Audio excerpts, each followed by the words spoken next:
హేబేలు చనిపోయాడు. ఆ కుటుంబం చాలా దుఃఖంతో ఉంది. నాకు దేవుడిచ్చిన చక్కటి కుమారుడు హేబేల్ని ఈ కయ్యను చంపేశాడని. కుటుంబంలో చంపేవాడు ఒకడు, చంపిన వాడొకడు, చంపబడిన వాడొకడు, కనిన వారు ముగ్గురున్నారు. వారి ముగ్గురి పరిస్థితి ఎలాగుంటుందో చూడండి. ఆ కనిన తల్లి తండ్రి ఉన్నారు, చంపిన వాడు ఒకడున్నాడు, చంపబడిన వాడు ఒకడున్నాడు. ఆ ఇల్లు సమాధానంగా ఉంటుందా? ఆ ఇంట్లో ప్రజలు నెమ్మదిగా ఉంటారా? ఒకరి ముఖం ఒకరు చూసుకునే స్థితి కాదది. అంత భయంకరమైన వాతావరణం ఆ కుటుంబం. కొన్ని కుటుంబాలలో చాలా భయంకరమైన వాతావరణాలు ఉంటాయి. ఒకరి ముఖాలు ఒకరిని చూసుకునే స్థితిలో ఉండరు. ఆ ముఖాల్ని చూసినప్పుడు చేదరించుకుంటారు. భార్య కావచ్చు, భర్త కావచ్చు, పిల్లలు కావచ్చు, తల్లిదండ్రులు కావచ్చు.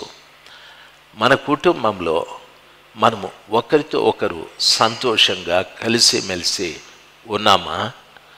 సంతోషంగా కలిసిమెలిసి జీవిస్తున్నామా? మాట్లాడుకుంటున్నామా అనేది ప్రశ్న. మన కుటుంబంలో భర్త ఒకటి చెప్తే భార్య ఒకటి చెప్పేది, భార్య ఒకటి చెప్తే భర్త ఒకటి చెప్పేది, ఇలాంటి వ్యతిరేకమైనటువంటి స్వభావాలు మన ఇంట్లో ఉండకూడదు. భర్త ఏది చెప్పినా ఒకవేళ అది నచ్చకపోతే వెంటనే జవాబు కాకుండా ఆ మరుసటి రోజు తామసంగా, ఏమండి మీరు అది చెప్పినారు మంచిదే, అయితే ఈ విధంగా చేస్తే బాగుంటుందేమో చూడండి అని అంటే ఆయన కూడా ఆలోచిస్తాడు. వెంటనే మాట్లాడడం వలన వారి మధ్యన తిరుగుబాటుతనం ఎక్కువైపోతుంది. కాబట్టి దేవుని బిడ్డలు ఎప్పుడు కూడా కుటుంబంలో ఒకరిని చూసి ఒకరు అసహించుకునేటటువంటి పరిస్థితి తెచ్చుకోకూడదు. కొన్ని కుటుంబాల్లో త్రాగుబోతులు ఉంటారు.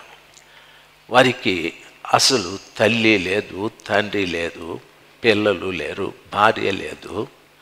అసలు పూర్తిగా వాడు మనుషుల దెయ్యాల అర్థం కాదు. ఆ దరిద్రమైన అలవాటుకు లోనై భార్యని పోగొట్టుకుంటాడు, పిల్లల్ని పోగొట్టుకుంటాడు, తల్లిదండ్రుల్ని పోగొట్టుకుంటాడు. ఎప్పుడైనా వాళ్ళ తల్లిదండ్రులతో మాట్లాడితే వాళ్ళు అంటారు, నోరు మూసుకొని ఉండు, మొదట నీ ప్రవర్తన మార్చుకో. భార్య అంటుంది, నీ సావాసం చాలు బాబు, నీతో నేను పడలేను, ఏ కూలో నాలో చేసుకొని నేను బ్రతుకుంటానని వెళ్ళిపోతుంది. కుటుంబ పరిస్థితులు అంత హీనాతిహీనంగా ఉండకూడదు.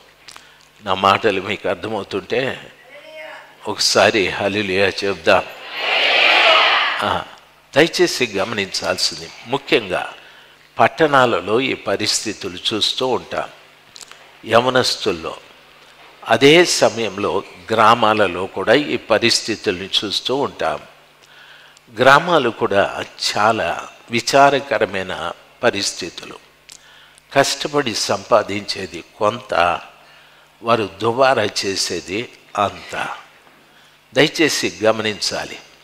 వాడు రోజంతా కష్టపడి వాడు ఏదైనా పోగు చేశాడా అంటే ఏమీ పోగు చేయలే. సారాయి దుకాణముల్ని అభివృద్ధి చేస్తూ వస్తాడు. కొంతమంది పేకాట ఆడేవాళ్ళు కూడా ఉంటారు.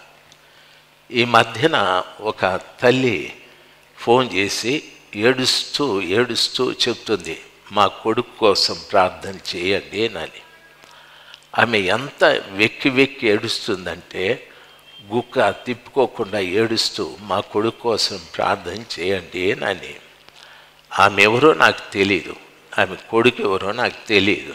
అమ్మ మీరు బాగా ఏడ్చేసి తర్వాత చేయండి అంటే, లేదయ్య గారు అని ఆమె కళ్ళు దుడుచుకొని చీమిడంతా తీసుకొని ఆమె అంటుంది, ఈ సెల్ ఫోన్లో ఏవో గేమ్లు వస్తాయంట, ఆ గేమ్ ఆడి వాడు పూర్తిగా వాడు స్కూలుకు కట్టాల్సిన ఫీజు, వానికి వాళ్ళ అమ్మ నాయన తీసిచ్చిన బండి అన్నీ అమ్మేసుకున్నాడు. వాళ్ళ తల్లిదండ్రులు బండి ఎక్కడరా అంటే ఫ్రెండ్ ఇంటి దగ్గర ఉంది, వాళ్ళ ఇంటి దగ్గర ఉంది అని. ఆఖరికి వాడు ఈరోజు లాభం వస్తుంది, రేపు లాభం వస్తుందని ఆడుతూనే ఉన్నాడు. ఆఖరికి అప్పులు ఎక్కువైపోయి అప్పులోళ్ళు ఇంటి మీదకి వచ్చి వాళ్ళ తల్లిదండ్రులను అడిగాడు, వీడు గేమ్ ఆడి ఇంత డబ్బు మాకు ఇవ్వాలి. ఆ డబ్బు మొత్తం ఎంతో తెలుసా? 10 లక్షలు. ఆ తల్లి తండ్రి అన్నారు, తినటానికే మాకు భోజనం లేదు, ఎంతో కష్టపడి వీడిని చదివించుకోవాలని అనుకుంటుమి, వీడింత దౌర్భాగ్యమైన పని చేస్తాడని చెప్పి ఆ తల్లి ఒక మాట నిందంట, దయచేసి అప్పుకు వాడినే మీరు తీసుకొని వెళ్ళిపోండి, వాడొద్దు నా ఇంటికి నాని. వాళ్ళు అట్లా అంటే కుదరదమ్మా, వాడు అప్పు మీరు ఇవ్వాలి అని. ఆమె అంటుంది, వాడు అప్పు చేసింది నా గురించి కాదు కదా, మాకు తెలియదు కదా, వాడే అప్పు చేసింది, తెలిసింది వాడే, మీకు వాడిని తీసుకెళ్ళిపోండి అని. వాళ్ళ నాయన కోపం వచ్చి వాడిని షర్టు బట్టి లాగి బయటికి వేసేసి తీసుకుపోండియా, వాడికి మాకు సంబంధం లేదని.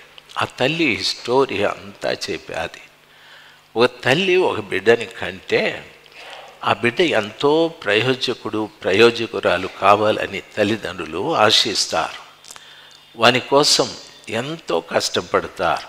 ఎండనక వాననక చలనక గాలెనక ఎంతో కష్టపడి వాళ్ళు తింటారో లేదో వానికి మంచిగా భోజనాలు బట్టలు అన్నీ ఇస్తారు.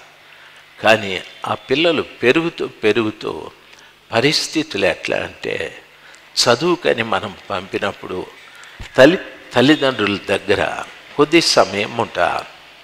ఏ సాయంకాలమో కాలేజీ నుండో ట్యూషన్ నుండినో వస్తారు.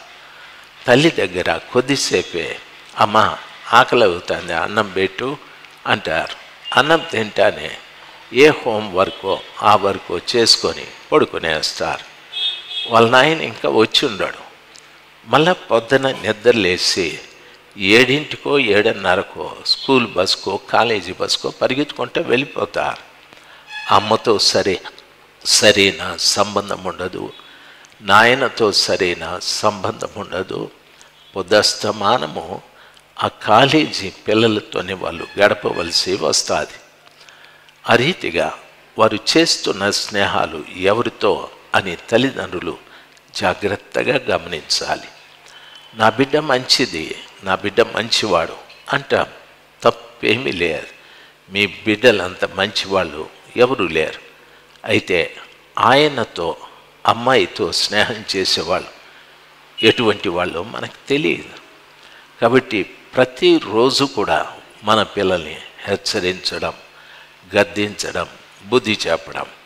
చెప్తాం, నీకు ఫీజు ఎంత కడుతున్నానో తెలుసా సంవత్సరానికి అని అంటాం. అసలు నీకోసం నేను ఎంత కష్టపడుతున్నానో తెలుసా అని అంటాం. అది తల్లిదండ్రుల బాధ్యత. కష్టపడాల్సిందే, ఫీజులు కట్టాల్సిందే, చదివించాల్సిందే. అయితే మన బిడ్డను కూర్చిన జాగ్రత్త మనం ఎంతైనా తీసుకోవాలి. తల్లిదండ్రులుగా వారితో మనం తరచూ మాట్లాడుతూ ఉండాలి. మాట్లాడుతూ మనం అడగాల్సిన ఒక మంచి ప్రశ్న, ఎక్కడున్నావమ్మా, ఎక్కడున్నావు బాబు అని అడగాలి. వాళ్ళు చెప్తారు, ఏదో చెప్తారు. అవునా, ఎవరున్నారు అక్కడ అని అడగాలి. చెప్తారు, వాళ్ళ చేతికి మా ఫోను అని అంటే వాళ్ళు ఎక్కడుండేది వివరంగా తెలిసిపోతుంది. ఆ రీతిగా మీరు ఇక్కడున్న మీ పిల్లలకు భయం కలిగేటట్టుగా తల్లిదండ్రులు మీరు ప్రవర్తించాలి. మీ బిడ్డలు మంచోళ్ళు కాకపోతే మీ బిడ్డలు కాలేజీలకు వెళ్ళి చదువుకుంటున్న స్థలములో ఉన్న పిల్లలు అంత మంచోళ్ళు కాదు. మీ బిడ్డలు దేవుణ్ణి ఎరిగి ఉన్నారు, కానీ వారికి దేవుడు తెలియదు. అటువంటి అన్యులతో సాంగత్యం చేసి ఉండే మన బిడ్డల్ని మనమే కాపాడుకోవాలి. మీరు బాగా ప్రార్థించాలి ఆ బిడ్డల కోసం. రెండవది, ఆ బిడ్డల్ని గురించి ప్రతిరోజు కూడా జాగ్రత్తలు చెప్పాలి. ఎప్పుడైనా ఇంటికి వస్తే కూర్చోబెట్టి మీ పరిస్థితి చెప్పాలి. మీరెంత కష్టపడుతూ ఉన్నారో, 10 రూపాయల కోసం మీరెంత శ్రమ పడుతున్నారో, చదివించటానికి ఎంత మీ కడుపు కట్టుకొని వాళ్ళు కడుపు నింపటానికి ఎంత ప్రయాసపడుతున్నారో, బిడ్డలకు మీ కష్టాలన్నీ కూడా చెప్పాలి. అప్పుడు కానీ వాళ్ళకి అర్థం కాదు. దేవుని బిడ్డలు కొంతమంది నేను ప్రార్థిస్తున్నాను అని వదిలేస్తారు, నేను ప్రార్థిస్తున్నానని వదిలేస్తారు. కయీను హేబేలు విషయంలో ఆదాము హవ్వమ్మ చేసింది అదే.